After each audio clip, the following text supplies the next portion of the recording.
It all started with a single piano key, pressed by trembling hands. Not exactly the front lines of a war, just the lobby of a ridiculously overpriced clinic.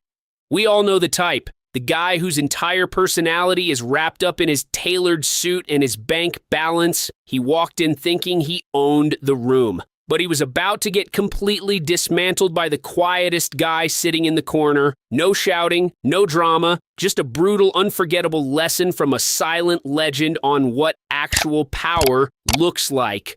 This was no ordinary place. It was one of the country's most exclusive rehabilitation and wellness clinics. A place where simply walking through the front door cost a small fortune. Even the paintings on the walls were worth millions. The air in this clinic didn't just smell like antiseptic, it reeked of money, status, and entitlement. Right in the center of the lobby, placed there simply to add a touch of artistic weight to the room, sat a handcrafted black grand piano. Most days it was never touched. It stood there merely as a decoration, a symbol of high status. But that very instrument was about to become the epicenter of a storm. The pristine silence of that lobby was suddenly broken by the heavy thud of a wooden cane striking the marble floor. The man who walked through the doors looked like a scar that didn't belong in this smooth, flawless world. He wore a faded, oversized military coat. He was an aging veteran who decades ago in a jungle across the world had left behind a piece of his youth and the steadiness of his nervous system, carrying the heavy weight of sacrifice ever since. He was there for a free sponsored support program. Ignoring the condescending, irritated stares of the wealthy patrons around him, he moved slowly and sat on the bench of that magnificent piano, the one no one else dared to touch. He took a deep breath and gently placed his calloused, endlessly trembling hands over the pristine white keys.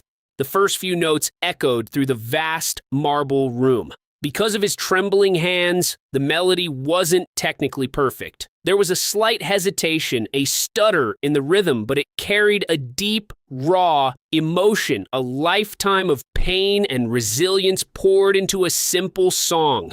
For a brief moment, the sterile clinic felt human. But in a world obsessed with perfection and status, raw humanity is often seen as an inconvenience. Enter Marcus. Marcus was the CEO of a major pharmaceutical company and one of the clinic's top donors. He walked into the lobby barking orders into his phone, his custom Italian suit catching the light, his posture radiating absolute entitlement. He was a man who believed the world was a boardroom, and everyone else was just an employee waiting to be fired. Marcus abruptly ended his call, sliding the phone into his pocket with an aggressive shove. He looked around the lobby, his eyes narrowing as they locked onto the source of the music. To him, the veteran wasn't a hero. He was a glitch in an otherwise flawless environment. Marcus paid hundreds of thousands of dollars to be in a space free from the uncomfortable realities of the outside world. The sight of a worn-out man in a faded jacket touching a pristine, $500,000 instrument offended him to his core.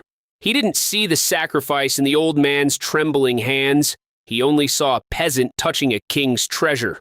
With heavy, deliberate steps, Marcus marched toward the piano, the sound of his polished leather shoes echoing like a ticking clock. The music stopped. The veteran slowly lifted his hands from the keys, turning his head to see the towering figure in the expensive suit looming over him. "Excuse me," Marcus said, his voice dripping with condescension, loud enough for the entire lobby to hear. "Do you have any idea where you are? This isn't a public subway station, and that piano isn't a toy for street beggars." The old man blinked, his hands shaking even more now, not from fear, but from the sudden, jarring hostility. "I was just playing a little," the veteran replied, his voice raspy and quiet. Marcus scoffed, a short barking laugh devoid of any warmth. "Playing? You call that noise playing? Look at your hands, old man. You're ruining a masterpiece. You don't belong here, and you certainly don't belong on that bench." Across the room, hidden beneath the brim of his cap, The silent observer didn't move a muscle. He just watched, waiting. The veteran didn't raise his voice. He didn't show anger. He had seen real monsters in his life, and the man in the expensive suit was merely a shadow of one. He looked down at his own shaking hands, then back up at Marcus.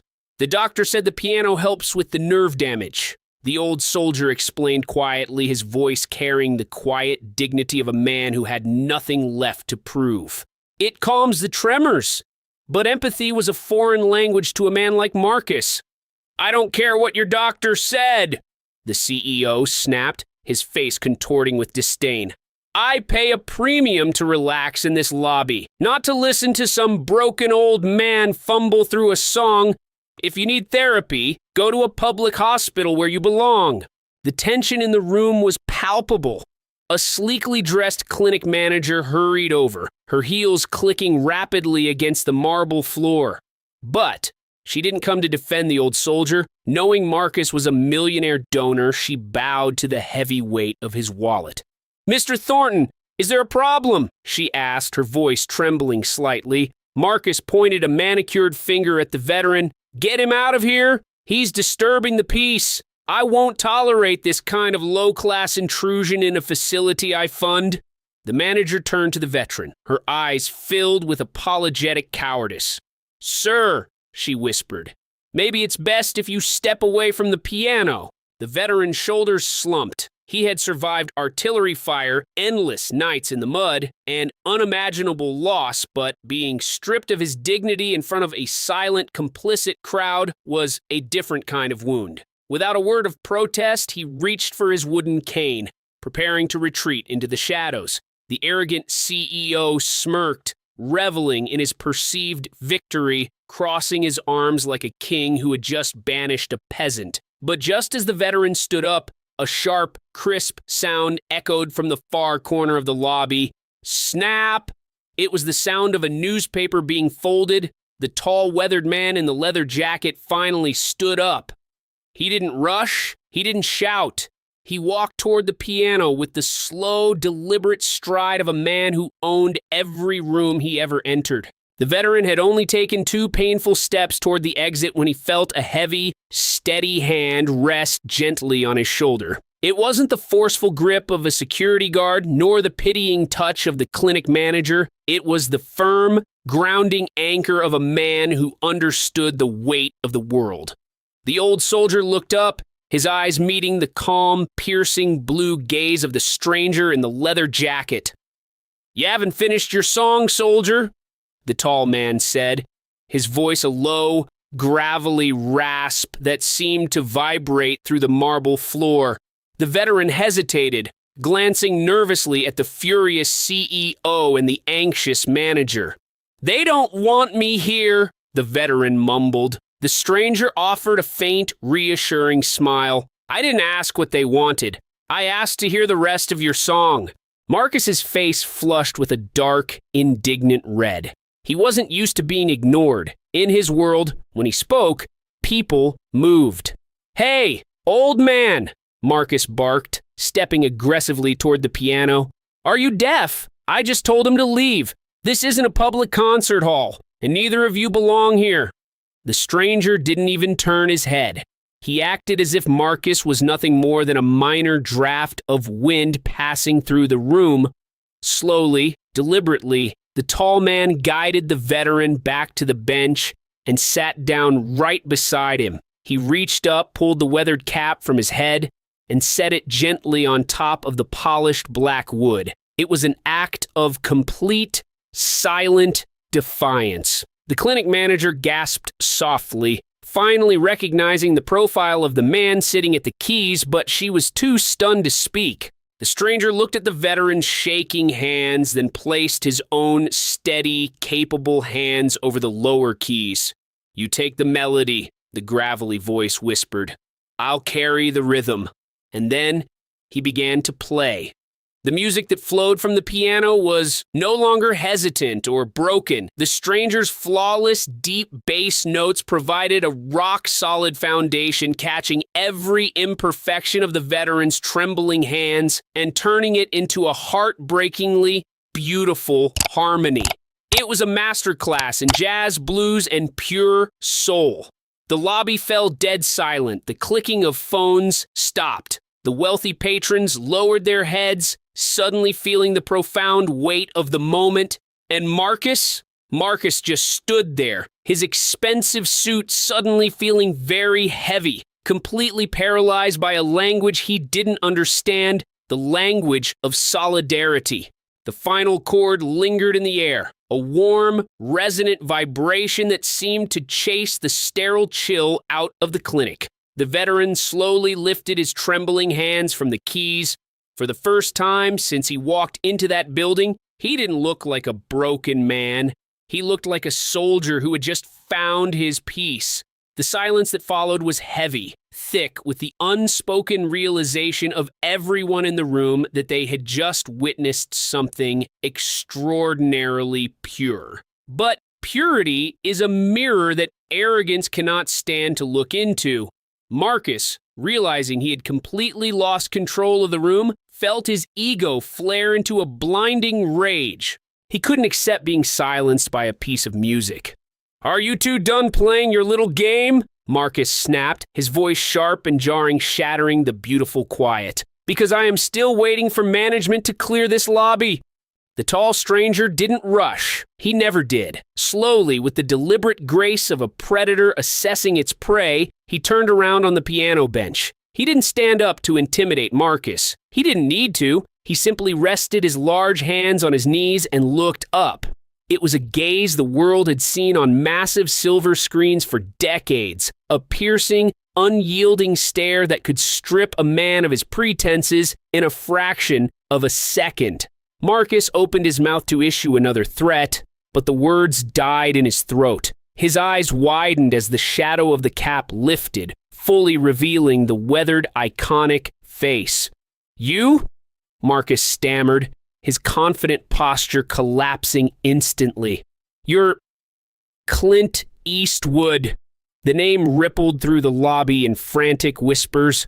The clinic manager covered her mouth in shock. The arrogant CEO, who just moments ago believed he owned the world, suddenly realized he was standing in the presence of a mountain. Marcus tried to force a smile, a pathetic attempt to shift gears from tyrant to an elite peer. "Mr. Eastwood, I didn't realize it was you. I'm a huge fan of your work. You must understand, I was just trying to maintain the standard of this facility. This man..." Clint raised a single finger, and Marcus stopped speaking instantly. The silence was absolute. "You talk a lot about standards, son," Clint said, his voice a quiet, gravelly rumble that demanded complete attention. "You look at this man.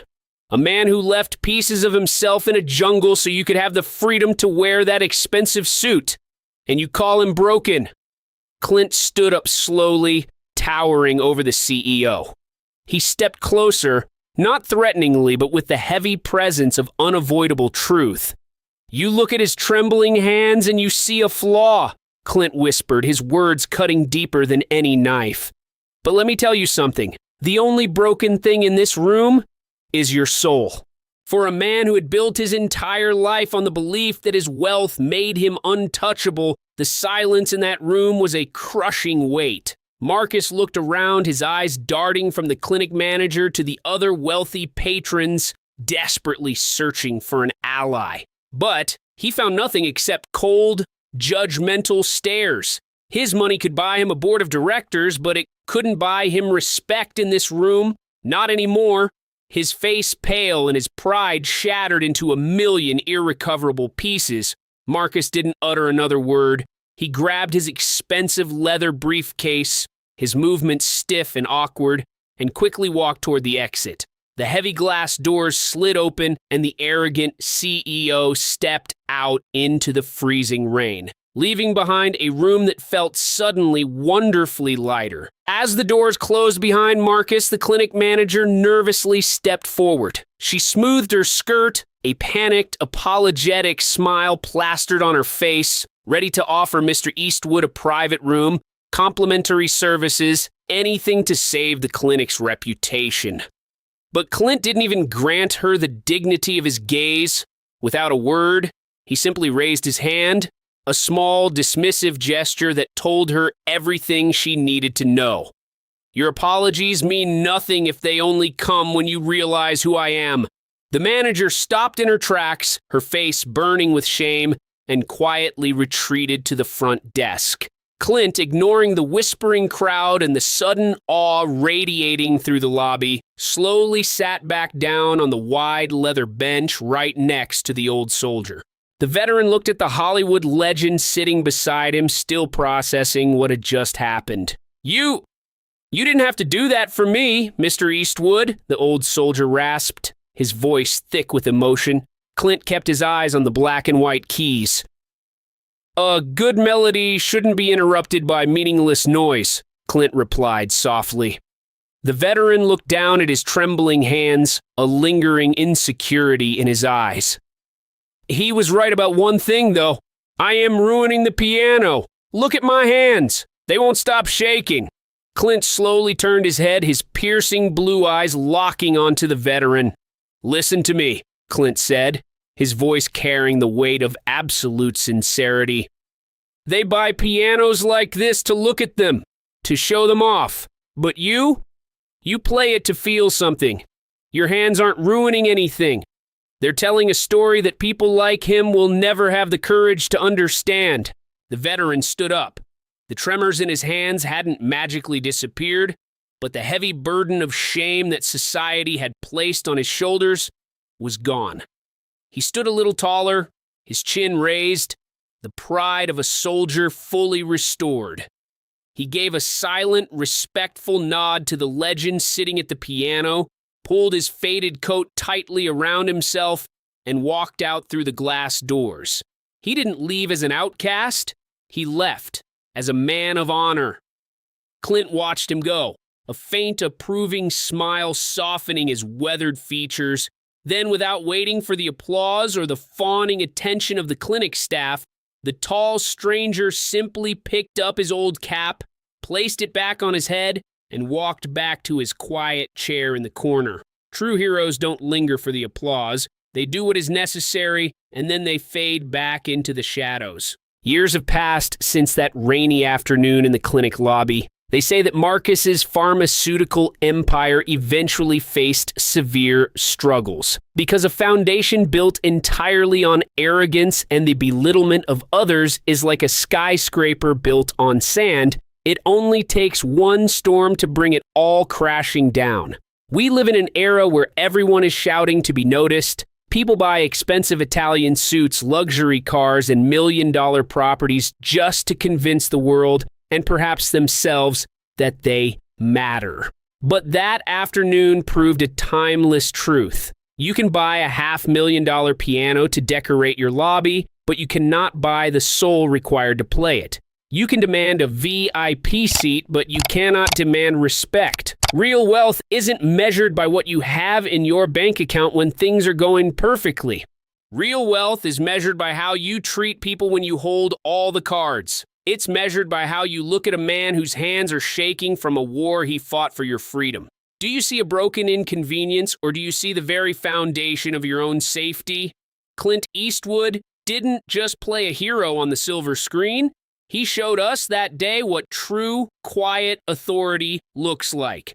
He taught a room full of millionaires that the most powerful thing a person can do is not to shout their status from the rooftops, but to sit down next to someone the world has discarded and say, I hear you. Let's play this together. So, the next time you find yourself walking through a world that seems obsessed with status, labels, and the illusion of power, remember the story of the veteran, the CEO, and the silent legend at the piano. Remember that you don't need $1 million to possess true class, and you don't need a stage to prove your worth. Sometimes, the most heroic thing you can do is simply to sit down beside someone who is struggling, lend them your strength, and help them finish their song. Your character is built in the quiet moments when no one is watching, and it is revealed in how you treat those who can do absolutely nothing for you. We all have the power to be that steady hand in someone else's life. Now, I want to hear from you. Have you ever witnessed a moment where someone confused wealth with true worth? Or have you ever seen someone step up to defend a person who couldn't defend themselves? Share your story down in the comments below. Reading your experiences reminds us all that there is still so much good left in this world. If this story of accountability, respect, and quiet justice moved you, please hit that like button and subscribe to the channel so we can keep sharing these moments of hope with you. And if you want to hear another incredible story about a Hollywood legend teaching a life-changing lesson, click the video on your screen right now. You won't want to miss it. Until next time, stay kind and stay humble.